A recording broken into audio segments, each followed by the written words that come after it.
Hi viewers, இந்த வீடியோவில் நாட்டுக்கோழி குழம்பு செய்வது எப்படின்னு பார்க்கலாம். குழம்புக்கு தேவையான மசாலாவை அரைச்சிக்கலாம்.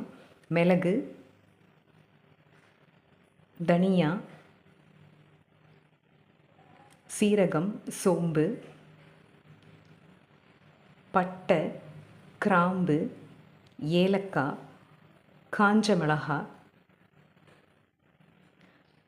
கறிவேப்பிலை எல்லாத்தையும் நல்லா வறுத்து ஆற வச்சிடுங்க.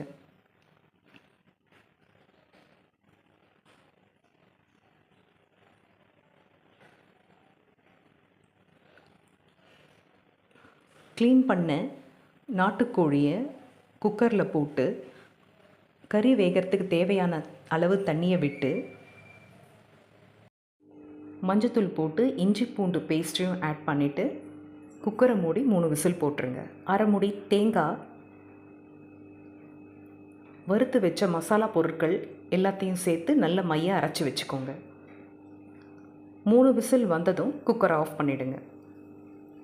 ஒரு பாத்திரத்தில் எண்ணெய் விட்டு சோம்பு போட்டு தாளிச்சிட்டு நறுக்கின சின்ன வெங்காயத்தை ஆட் பண்ணிவிட்டு அது கூட 1 ஸ்பூன் இஞ்சி பூண்டு பேஸ்ட்டு, நறுக்கின தக்காளி எல்லாத்தையும் போட்டு நல்லா வதக்கிடுங்க.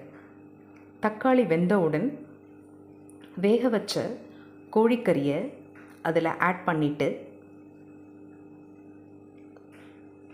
அரைச்சி வச்ச விழுதையும் அது கூட சேர்த்துருங்க.